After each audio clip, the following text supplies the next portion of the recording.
All right, we are back. Peanut Gallery. That's me. What are we doing?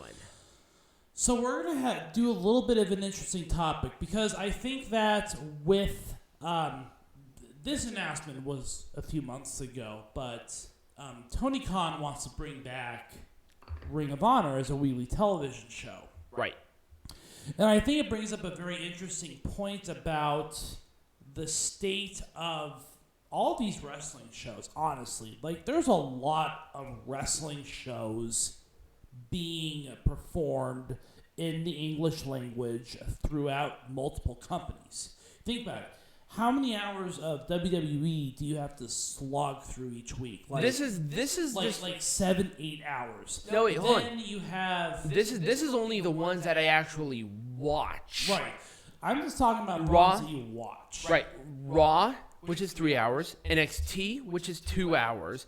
Now I cut out commercials and stuff, so it's not really that long. But let's just call it what it is. It's right, 3 hours, 2 hours. Right, for the sake of argument. NXT, I watch SmackDown, so I only watch 3. Well, do you watch Level Up as well? I do not. But you do the shows for Level Up, don't you? I do not. You just did a whole series on Level Up last week. No, I didn't. Yeah, you did. No, I did didn't. a whole review on it. No, I didn't. I don't do Level Up. I'd look at it. But I anyways. do. No, I do Raw, NXT, Dynamite, Impact Wrestling, SmackDown, Rampage. Okay. Well, you Now, just based on those, maybe that was WWE that did a whole segment on Level Up and stuff. But anyways, with there's those there's 3 like- shows, there's that like- is 7 hours. yeah. So there's so you want to include Level Up, you want to include NXT UK. There's 9 hours of just pure wrestling every week. Just in From one company one- alone. Just from one company. Then you have AEW. AEW and company, because obviously Tony Khan wants to bring back Ring of Honor. Does Ring of Honor do weekly shows anymore? They are going to. Okay, so that'll He be is at bringing least. back weekly shows. So you got Dynamite, you got Rampage, you got Dark Elevation, then you got Ring of Honor. So that is 2 hours for Dynamite and An hour for Rampage. Yeah, Yeah, is Rampage 1 hour? Yeah, Yes. Rampage is 1 hour.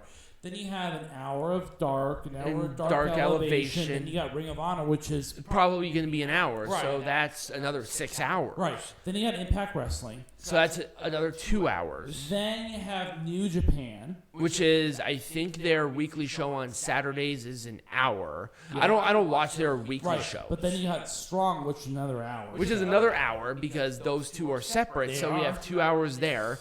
And this is not including Right. GCW, then NWA. You have NWA is 2 hours. you have You got Power, which is you 2 have hours. You got NWA USA, you have Power Trip. yeah. You have there's a lot of fucking There's a lot of wrestling content going on right now. It- Like you want to try and get through all of this wrestling. It's gonna take a hell of a long time. Right. Like, you gotta kind of commit yourself to it.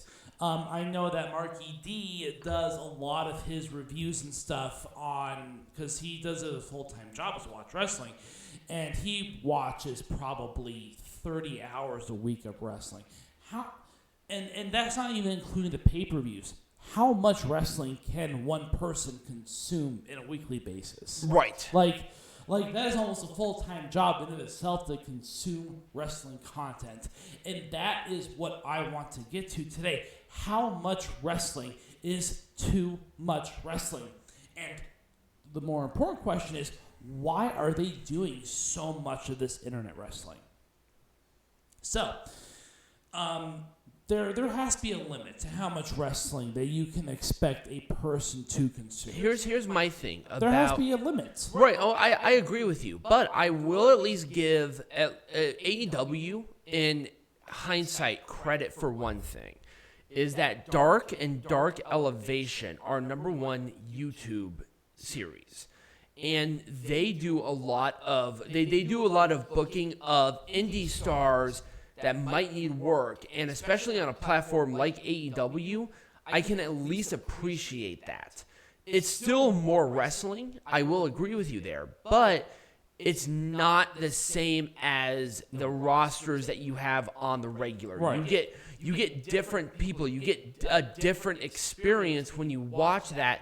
And you would really have to go out of your way and be really dedicated to the promotion. They're not taking up television time. They're taking up YouTube time, which anybody can upload to fucking YouTube. Okay.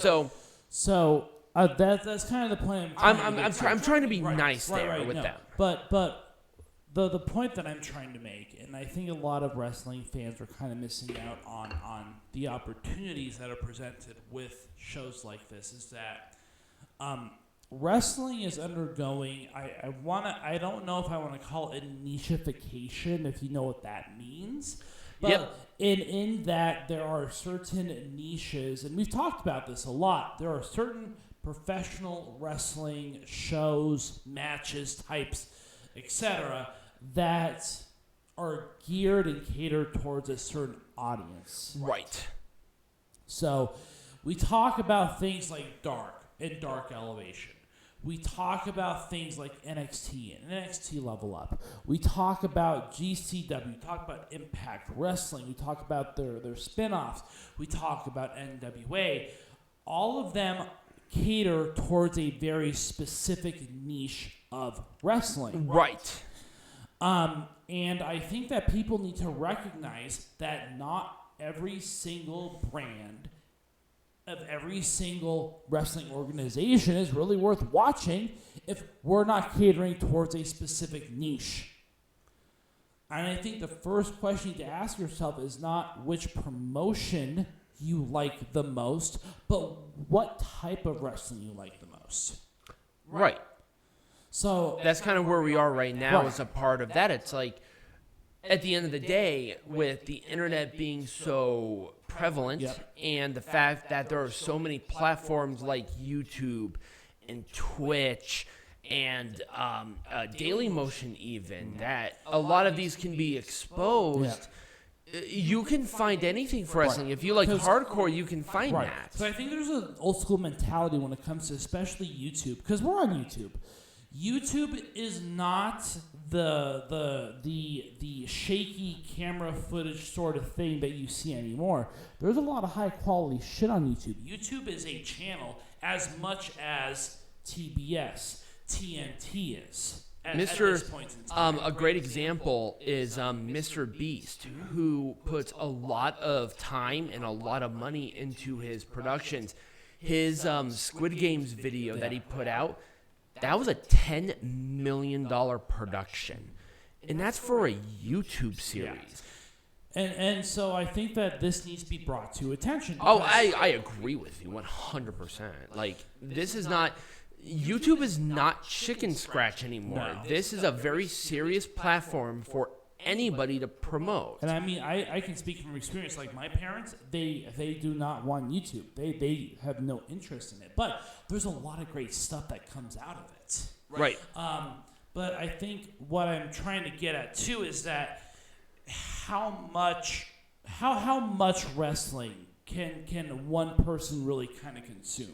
And how do you kind of divide that up? And I think going by niche is a great start to go to, because there are people that are interested in the non-mainstream stuff. There are people that are interested in the more mainstream stuff. There's a market out there for anybody.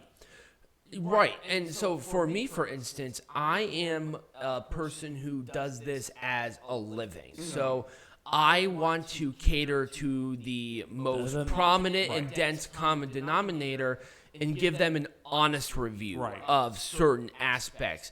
It may not be popular, but I think it's necessary. So GCW, if they come to Vegas again, I'll go to a GCW show, but I'm not going to watch them every week because I personally am not a fan of hardcore wrestling. Yeah. I am more of a catch-as-catch-can wrestling because I was an amateur wrestler. Right. So NWA... I don't watch Power every week, but that's the one show that I'll cater to. But I also like production and quality and being very available on multiple platforms immediately because I have to watch this shit every week. I don't want to deal with waiting and thinking, and I don't watch it live. So I have to take all that into consideration. And there are some that I will. Like, Impact Wrestling always has a special place in my heart. Like, I love Impact. But, AEW and WWE are the big cheeses right now, and especially in American wrestling, especially given our culture, they need some honesty. Right. So, well, let me get to the second. I'm kind of a weird part. Yeah. Let me get to the second reason why internet wrestling has become so popular, and I think that has to do a little bit with the decline of house shows. Yes. So let's talk about that, because I think that house shows no longer, obviously we've seen the numbers WWE has produced. House shows no longer make money for even the biggest wrestling promotion on the planet. House shows are not popular. Nope. No one wants to go to them. There's no return on investment. Obviously, there's more return when it comes to them tacking on these internet shows to their main product. Here's the other thing that I think will bring up a good point. Not only that, but people are more dedicated to a brand than they were even back in the 80s, 90s, where house shows were popular because house shows would generally run in a smaller city, in a smaller venue for those particular fans who may not have the availability or the ability, I should say, to get to the big cities. But now, that's necessarily not the case anymore. It's a lot easier to get to these cities. It's despite, outside circumstances like gas prices. I think just overall, it's still easier to get the content that you want without having to go to the demographic that will pay for a wrestling show are already going to be in the cities, or they're willing to go to those cities and say, hey, let's make a weekend trip out of it. It's there was a cultural change where then it was like, oh, they're coming into town this day. I'll wait until then. I know they're going to be in the big city for television, but I would rather go to the smaller venues. Right. And, in Denver, I can speak for personal experience that Peanut Gallery and I went to a couple of house shows back in the day, and they were fun. I'll give them credit there, but they were still house shows that were run in the Pepsi Center, which was the weirdest thing ever. Yeah, pretty much. It was super weird. It's not called Pepsi Center anymore. That's the old name. It's now called the Ball Arena. I'll give them a Ball Arena here in a minute. So, it was called the Pepsi Center back then, so we have to be respectful and call it the Pepsi Center. No. Yes. Yep. Anyway, so the point being is that with the decline of house shows, because obviously AEW did a few here and there, but they're not. They decided not to do it. They decided not to do it. WWE, for some god awful reason, is still doing house shows because of who's running the shit. Despite the fact that house shows lose them money every single time they do it. Right. There's no reason to have house shows. It's that 80s mentality. It's, you can have a house show and book it for 50,000 people. It's like, yeah, that's cool when wrestling was really popular. Even the most popular cities in America, house shows were not selling out arenas. Nope. They never. New York City, they were not selling out Madison Square Garden for that house show. It's like, Madison Square Garden house show. That's really cool. Why not put it on television? You're in Madison Square Garden. And see, I think that's the point of it too. Is that why not put it on television, even if it's on YouTube, even if it's an internet television, like do house shows on YouTube or something. That'd be cool. At least they can make some money off of it. Right. Do it for like advertising revenue, or hey, you can be on our YouTube channel, which WWE does not have a small YouTube channel. They have like 40 million fucking subscribers and billions of views. That's just WWE though. They're a media company. And you would think that they would fucking get that point, but they just don't. Because you have the media company WWE, and then you have the old school mentality WWE that Mr. McMahon wants to kind of hold on to with the house shows. And man, I've got a million ideas for what WWE can do with those house shows. Oh, God, yes. There's a million things they can do with that. You can do a whole heckling from the hard camera for it. Oh, exactly. But I'm talking like the opportunities there are for new wrestlers, the opportunities there are for NXT people, the opportunities there are for indie people, the opportunities there are for even like ring announcers, for ringside announcers in general. Right. The opportunities there are for backstage segments. There's so much that you can do with YouTube that doesn't cost a lot more than what you already are putting on. You're already taking pictures. Yeah. You already do B-roll footage. Yep. For it, might as well put that kind of stuff on YouTube, even if it's like a compilation of the house show and put it on YouTube. At the very least, you can get maybe people excited to go to the next one. Yeah, you can get some engagement. Right. But that's kind of the reason why I wanted to bring it up, because like I think it's important. Yeah, there's a lot of wrestling today. I guess I'm going to conclude it here by just saying there's so much wrestling going on that you can't even do it by company anymore. You have to break it down and figure out what's best for you, because there is such a thing as too much wrestling. Yep. There are people who try to watch everything and they get burnt out by it. I will say one thing. There's a great, I think it's a great saying for what you are saying. You can't have too much of a good thing.